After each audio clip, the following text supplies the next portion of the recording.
Good morning, students. Today we will start chapter number 2 grammar व्याकरण भाषा व्याकरण तथा वर्ण विचार। ये पाठ आप 6th में ही पढ़ चुके हैं और हिंदी में भी पहले पढ़ चुके हैं। भाषा क्या है?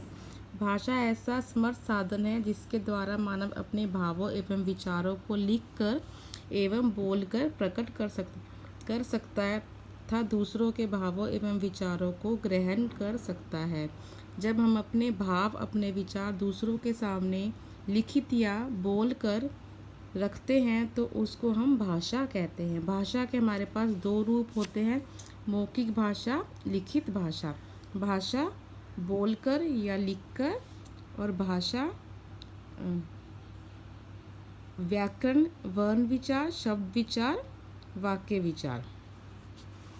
लिपि किसे कहते हैं? भाषा को लिखित रूप में देने के लिए जिन ध्वनि चिन्हों का प्रयोग किया जाता है उस लिखित रूप को हम लिपि कहते हैं। हिंदी तथा संस्कृत की लिपि देवनागरी है और किसी भी भाषा का अध्ययन नियमों के अनुरूप होता है। वह नियमावली जिस पर भाषा का आधार टिका हो व्याकरण कहलाती है।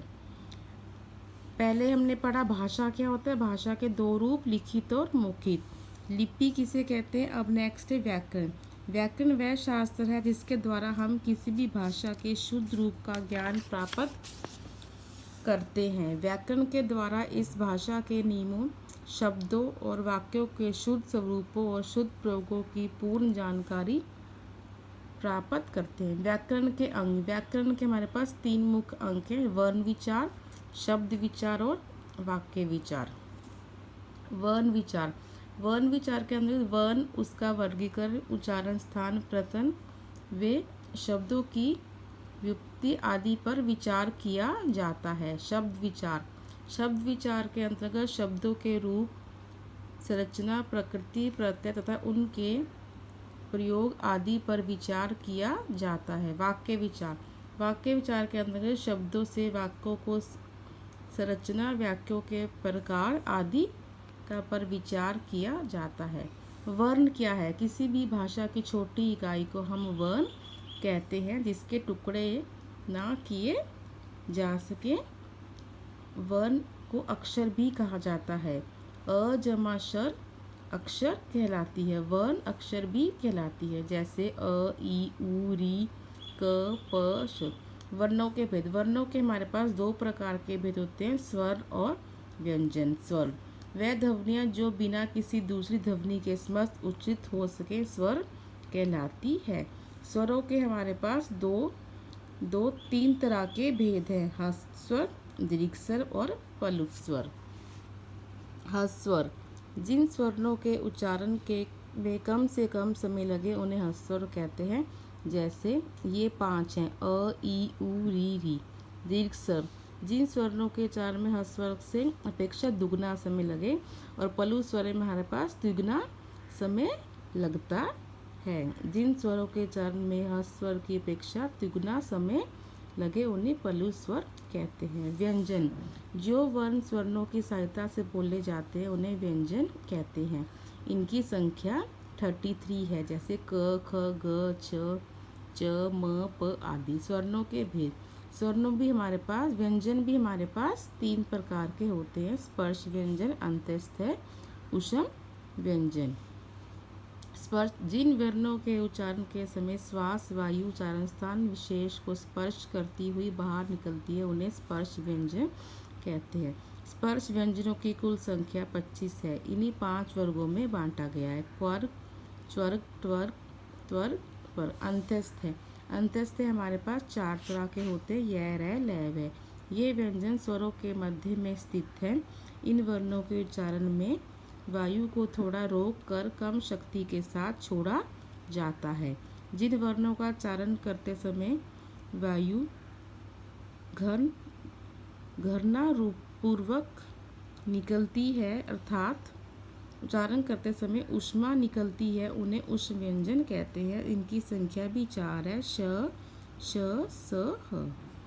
अयोग व्यय। अयोग व्यय जो वर्ण अकेले रह जाते हैं उन्हें अयोग व्यय कहते हैं। इन ध्वनियों का पर उच्चारण कर्ण स्वर के पश्चात होता है। अयोगव्यय हमारे पास 3 प्रकार के होते हैं, अनुस्वार, विसर्ग और अनुनासिका। हमारे पास संपूर्ण वर्णमाला है, इसमें स्वर 13, अयोगव्यय 2, व्यंजन 33। वर्णों के उच्चारण स्थान।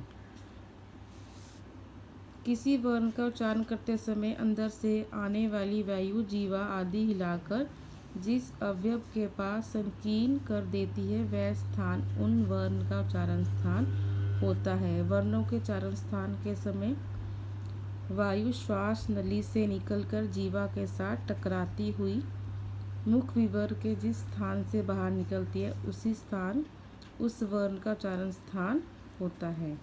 उच्चारण स्थान हमारे पास 8 प्रकार के होते हैं, कंठ, तालु, मूर्धा, दंतय, ओष्ठ, नासिका, कंठतालु, कंठोष्ठ, दंतोष्ठ। उच्चारण स्थान तालिका। उच्चारण स्थान कंठ। कंठ का स्वर क्या होता है? अ, आ, क, ख, घ, घ, ढ, ह। और ओष्ठ तालु, जो हमारी तालु से आवाज़ निकलती है वो कौन से स्वर हैं? ई, च, छ, झ, झ, न। मूर्धा, री, दंत, री। ओष्ठ, जो हमारे होठ से निकलती है, ऊ, बड़ा ऊ। कंठ तालु, ए। नासिका, जो हमारे नाक से आवाज़ निकलती है, ड, न, म। कंठोष्ठ, ओ। दंतोष्ठ, व।